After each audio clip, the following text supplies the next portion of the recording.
Hello everyone, আসসালামু আলাইকুম। আশা করি আপনারা সবাই ভালো আছেন। তো আমি আজকে মুরগির চিকেন আলু দিয়ে আপনাদেরকে বিরিয়ানি রান্না করে দেখাবো, মশলা ছাড়াই, শুধু ঘরের উপকরণ মশলা দিয়ে।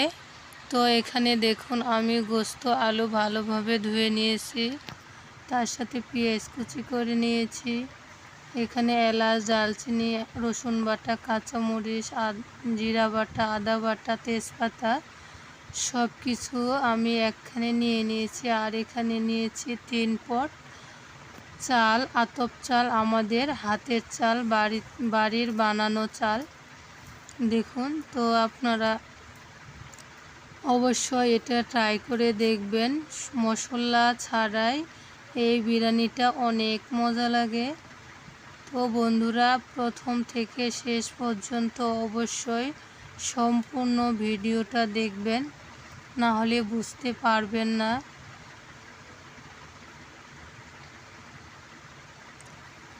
তো এখন দেখুন আমি কড়াইটা গরম করে নিয়েছি, সেখানে চিকেনগুলো দিয়ে দিচ্ছি। চিকেনগুলো এখন আমি ভালো করে ভেজে নিব।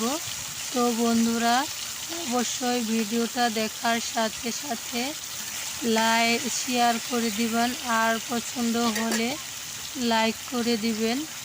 তো বন্ধুরা, এটা অনেক মজা লাগে। তো দেখুন চিকেনগুলো আমার প্রায় ভাজা হয়ে গিয়েছে, লাল কালার চলে হয়েছে। তো এখন আমি আলুগুলোও কেটে নিয়েছি। তো এগুলা দেখুন আমি ভেজে নিচ্ছি, আলুগুলোও ভালোভাবে ভেজে নিতে হবে। তো দেখুন আমার আলু চিকেন ভাজা হয়ে গিয়েছে, আমি একটা প্লেটে তুলে নিয়েছি। তো এখন আমি এখানে দিয়ে দিব পেঁয়াজ কুচি। পেঁয়াজগুলো ভালোভাবে হালকা ঝলসিয়ে নিব।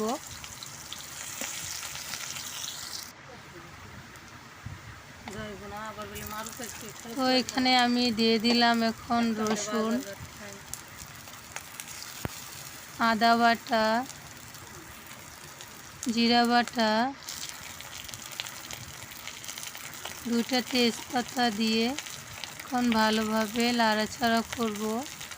দারচিনি, এলাচ, লং দিয়েছি, আর সামান্য জল দিয়েছি, হলুদ লবণ দিয়ে মশলাটা ভালোভাবে কষিয়ে নিয়ে এর সাথে গোস্ত আলুগুলা দিয়ে দিব।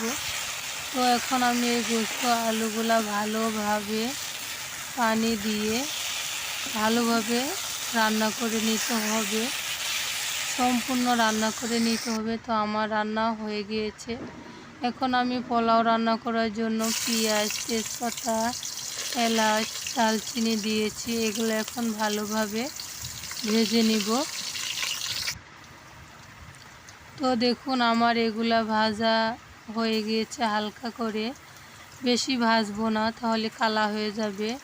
তার সাথে আমি রসুন বাটা আর আদা বাটা দিয়েছি। এটা এখন ভালোভাবে হালকা করে ভেজে নিব, যেন পুড়ে না যায়, কালারটা সাদা সাদাই থাকে।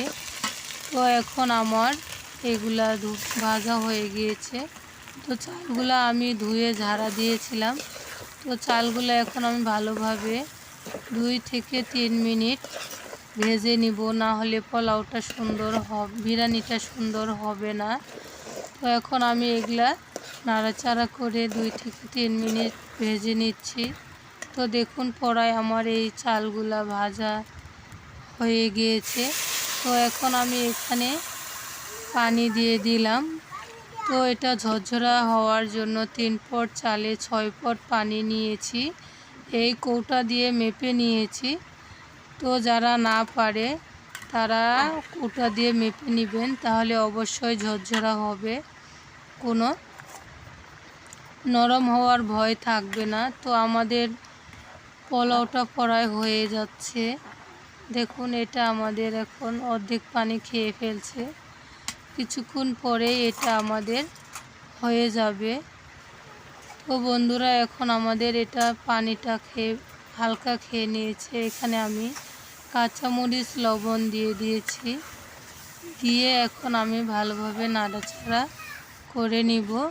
তো বন্ধুরা, এখন হালকা রস রস থাকতেই গোস্তটা যে রান্না করে রাখছিলাম সেটা এখন পোলাগুলোর সাথে দিয়ে দিব। দিয়ে ভালোভাবে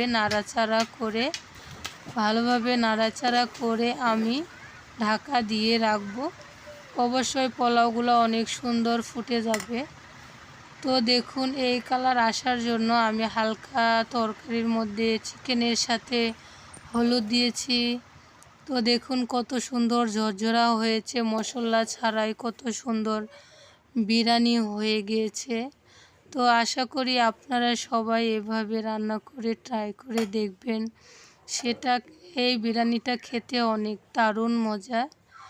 যারা